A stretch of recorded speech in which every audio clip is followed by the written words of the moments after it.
जगातील सर्वांना सलाम. आमच्या तारणाऱ्या जिवंत आणि गौरवी प्रभू येशू ख्रिस्ताच्या नावात विश्ववाणी परिवाराकडून आम्ही मार्गाकरिता प्रकाश कार्यक्रमात आपले सहर्ष स्वागत करीत आहोत. मी तुझ्यावरी प्रेम करीन, तुझ्यावरी प्रेम करणार.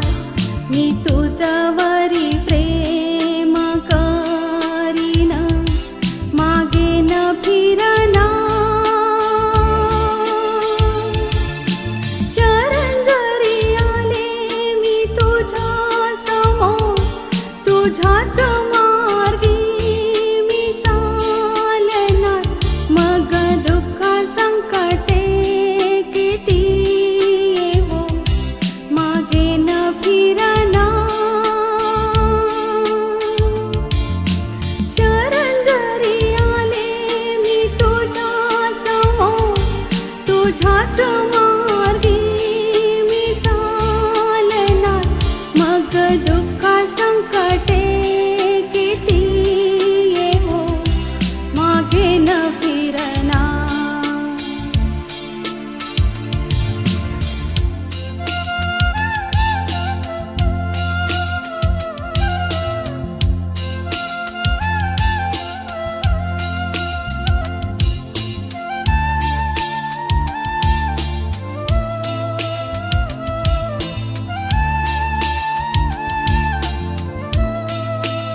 म्हणण्यासाठी देवाचे वचन मत्थ्याचे पहिले पत्र ह्याचा 2 अध्याय 1 ते 6 वचने. पहिले तिमोथी अध्याय 2 1 ते 6 ही वचने. तर सर्वात प्रथम हा बोध मी करतो की सर्व माणसांसाठी विनंत्या, प्रार्थना, रदबदल्या व उपकार स्तुती करावी, राजाकरिता व सर्व वरिष्ठ अधिकाऱ्यांकरिता करावी, ह्यासाठी की पूर्ण सुभक्तीने व गंभीरपणाने आपण शांतीचे व स्वस्थपणाचे असे आयुष्यक्रमण करावे. हे आपला तारणारा देव ह्याच्या दृष्टीने चांगले व स्वीकारावयास योग्य आहे. त्याची अशी इच्छा आहे की सर्व माणसांचे तारण व्हावे व त्यांनी सत्याच्या परिपूर्ण ज्ञानाप्रत पोचावे. कारण एकच देव आहे आणि देव व मानव ह्यामध्ये ख्रिस्त येशू हा मनुष्य एकच मध्यस्थ आहे. त्याने सर्वांसाठी मुक्तीचे मोल म्हणून स्वतःला दिले, ह्याची साक्ष यथाकाळी द्यावयाची आहे. प्रभू परमेश्वर ह्या वाचलेल्या वचनाद्वारे आम्हाला आशीर्वाद देव. ख्रिस्तातील माझ्या प्रियांनो, आपल्या प्रभू येशू ख्रिस्ताची महान प्रीती, विपुल कृपा आणि अद्भुत शांती तुम्हा प्रत्येकाबरोबर असो. आज आपण पहिले तिमोथी 2 1 ते 6 या वचनांवर मनन करणार आहोत. तेव्हा प्रियांनो, या शास्त्र भागामध्ये मुख्य विषय जो आहे तो म्हणजे ख्रिस्त प्रभू आणि त्याची इच्छा. पहिल्या मुद्द्यामध्ये पहिल्या 2 वचनांमध्ये आपण पाहतो की पाऊल मंडळीला ख्रिस्त येशूच्या वतीने बोध करतो आहे. तो म्हणतो की मंडळीने प्रार्थनेला प्राधान्य द्यावे, म्हणजे सर्व माणसांसाठी, राजे, अधिकारी यांच्यासाठी प्रार्थना करावी, मध्यस्थी करावी, म्हणजे इतरांच्या गरजेसाठी देवाकडे मागणी करावी आणि आपल्या प्रार्थनेमध्ये आभार प्रदर्शन, स्तुतीचा यज्ञ करावा. म्हणजे याद्वारे परमेश्वराचं गौरव होतं. पुढे पाऊल सांगतो की राजांकरता, सर्व वरिष्ठ अधिकाऱ्यांकरता देखील प्रार्थना करावी. याचा जो उद्देश आहे तो म्हणजे आपण शांतीने, सुभक्तीने आणि सन्मानाने जीवन जगू शकू.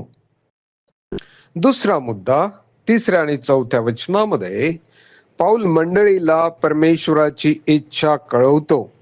देवाच्या हृदयातील मिशन काय आहे ते तो सांगतो. म्हणजे परमेश्वराची सर्वांसाठी ही इच्छा आहे की सर्वांचं तारण व्हावं. हीच बाब पेत्र देखील त्याच्या पत्रामध्ये सांगतो आहे. दुसऱ्या पत्राचं 3 अध्याय आणि 9 वचन, त्यामध्ये तो म्हणतो, कोणाचाही नाश व्हावा अशी त्याची इच्छा नाही, तर सर्वांनी पश्चाताप करावा अशी आहे.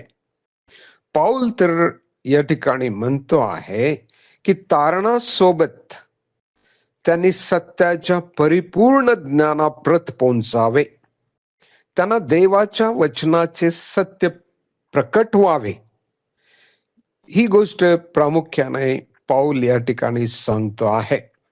3 मुद्द्यामध्ये वचन 5 आणि 6 पाऊल मंडळीला येशू ख्रिस्ताचे मोल कळवतो आहे.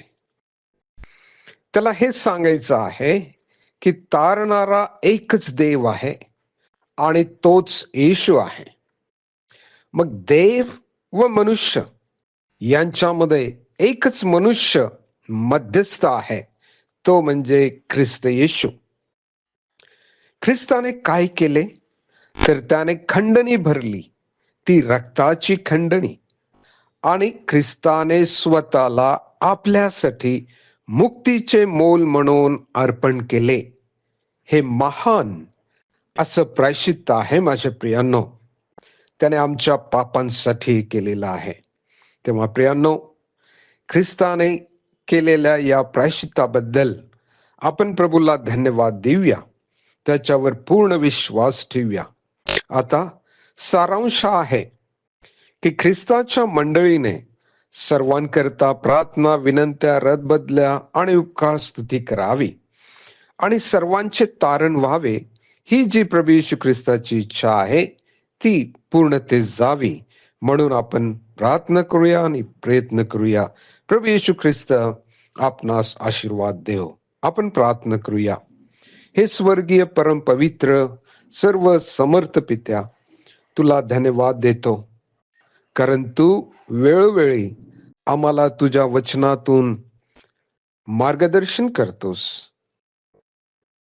आम्हाला प्रार्थना करण्याचे ओझे तू द्यावेत आणि तुझी जी इच्छा आहे की सर्वांचं तारण व्हावं, त्यासाठी तू जे प्रायश्चित्त केले त्यासाठी आम्ही आभारी आहोत. ज्यांच्या अद्याप तारण झाले नाही त्यांचेही तारण व्हावे, त्यांनाही सत्य कळावे म्हणून प्रार्थना करतो. ही प्रार्थना धन्यतारक प्रिय प्रभू येशू याच्या नावाने मागतो म्हणून तो ऐक. आमेन. शरण जरी आले मी तुझ्या समोर, तुझ्याच मार्गी मी चालणार. मग दुःख संकटे किती येवो, मागे न फिरणार. त्याप्रमाणे तुमचा प्रकाश लोकांसमोर असा पडू द्या की त्यांनी तुमची सत्कर्मे पाहून तुमच्या स्वर्गातील पित्याचे गौरव करावे. आपल्या प्रार्थना विनंत्या कोणत्याही वेळेस विश्ववाणी प्रार्थना केंद्राला टोल फ्री नंबरद्वारे कळवू शकता. आमचा टोल फ्री नंबर 1-800-2700-333. आम्ही आपणासाठी या नंबरवर प्रार्थना करण्यास उपलब्ध आहोत. धन्यवाद.